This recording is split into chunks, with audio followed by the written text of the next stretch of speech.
Okay, here we go. Chapter 5 of the Clay Marble. The days at the border passed quickly. I enjoyed spending time with Jantu, since she was usually outgoing and friendly. Sometimes she would come up with new ideas about what to play, and sometimes she would just sit in the shade and tell me stories. What I enjoyed listening to most were the folk tales she told, some of which I had heard before from my own grandmother, but many of which were new to me. One of my favorites was about Kong the Brave, a coward who bragged that he had killed a tiger when it was actually his wife who had beaten it to death. "How can a woman kill a tiger?" he sneered. "I'm the one who did it."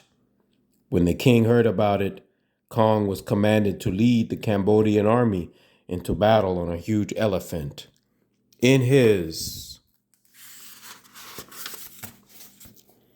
In his terror, Kong accidentally jabbed the elephant's eye with his spear.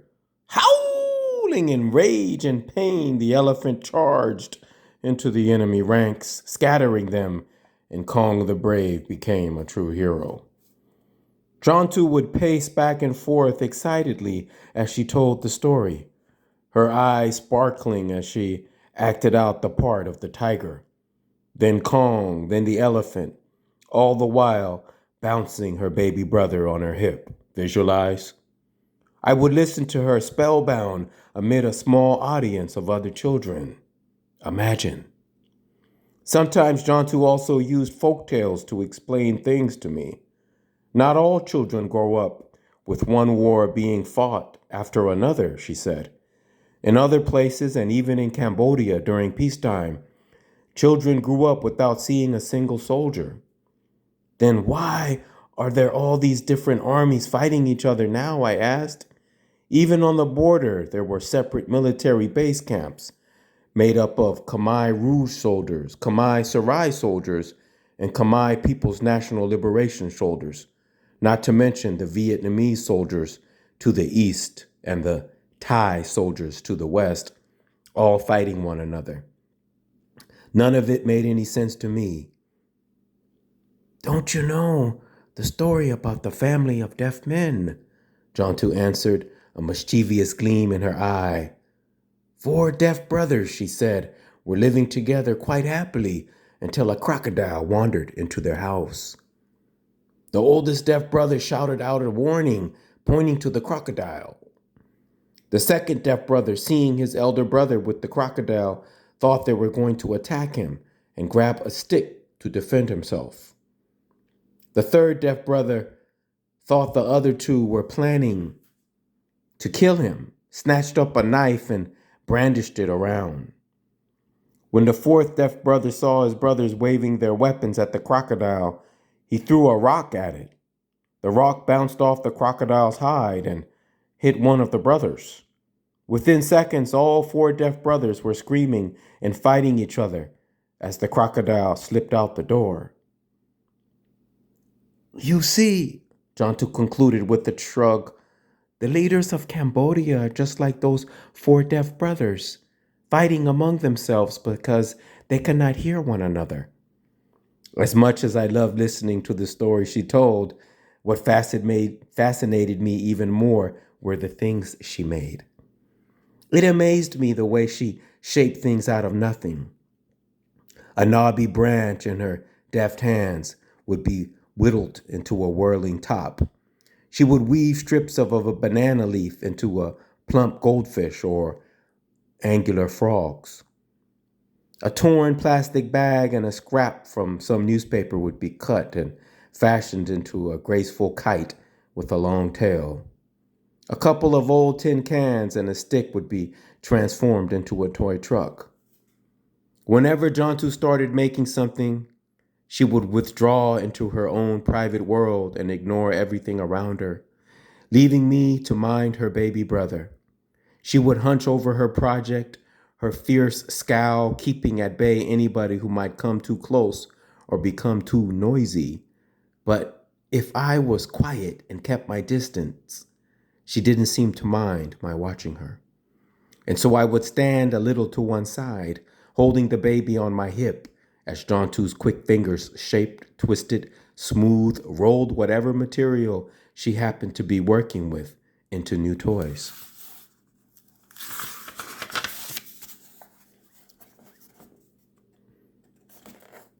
How do you do it?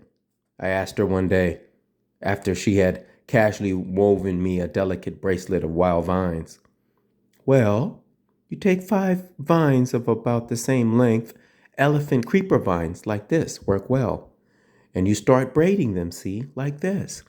No, I don't mean just the bracelet, I said.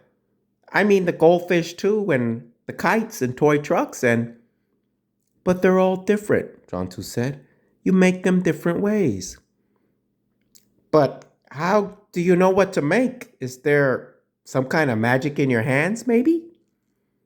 John 2 looked puzzled. I don't know, she said, turning her hands over and examining them with vague interest. They looked like ordinary hands, the fingernails grimy, the palms slightly calloused. I don't see anything there, she said.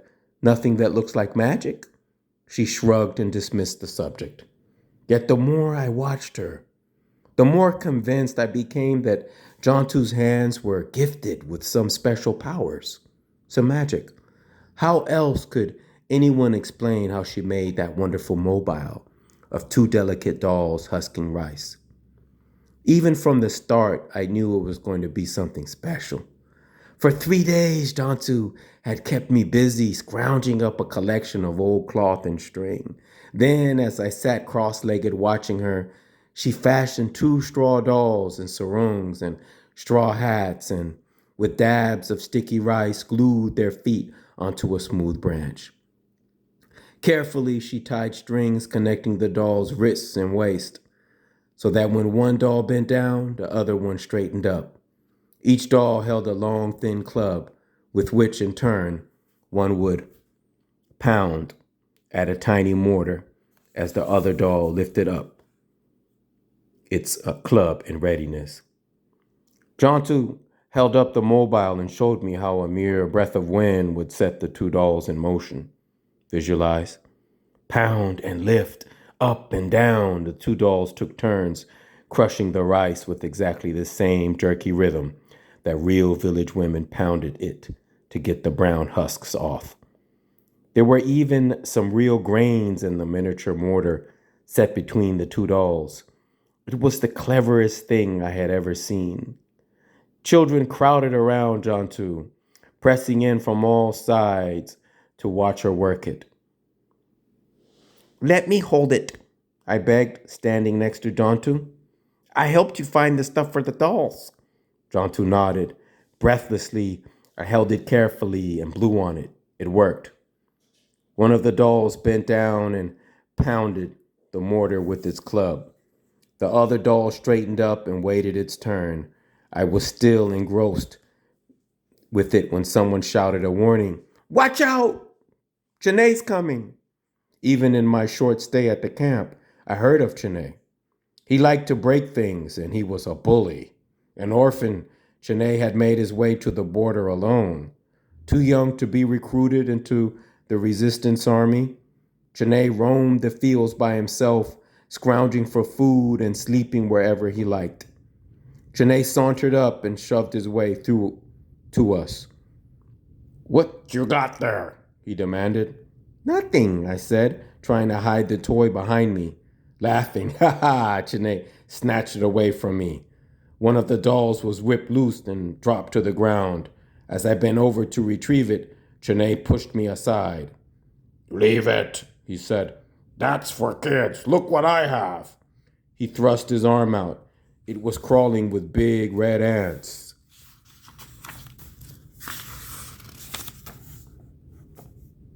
The fierce kind that really sting when they bite. I'm letting them bite me, see? He bragged. Already small, fierce welts were swelling up on his arm as some ants kept biting him. That's dumb, I exclaimed. Dodging behind him, I tried to snatch the mobile back from him. Chanae flung the toy to the ground, scattering straw and red ants into the air. I grabbed onto his hand, but he was taller than I and much stronger. He shoved me aside and stomped on the dolls until they were nothing but a pile of crushed sticks and rags. Then, kicking aside a boy who stood in his way, Janae strode off, angrily brushing red ants off his arm. I squatted down beside the bits of dolls and tried to fit them together, but it was no use. The delicate mobile was beyond repair. I could feel my eyes smarting with angry tears. I should have held on to it more tightly, I said bitterly. I shouldn't have let him grab it away from me. Jontu knelt next to me and took the fragments of the dolls out of my hands. Never mind, she said quietly, putting them aside. We can always start something new. But it took you so long to make it, I said. Idly, Jontu scooped up a lump of mud into a puddle by her feet and began to net it in her hands. Sure, but the fun is in the making, she said. She looked down at the lump of mud in her hands with sudden interest. Have you ever noticed how nice the soil around here is? She asked. Almost like clay. She smoothed the ball with quick fingers, then rolled it between her palms. When she opened her palm and held it out to me, there was a small brown ball of mud cupped in it. For you, she announced. I looked at it. Compared to the delicate rice-pounding mobile, this was not very interesting at all. I don't want it, I said. It's just a mud ball. No, it's not. It's a marble, Jontu said, her eyes sparkling. She blew on it. There, now it's a magic marble. I looked at it.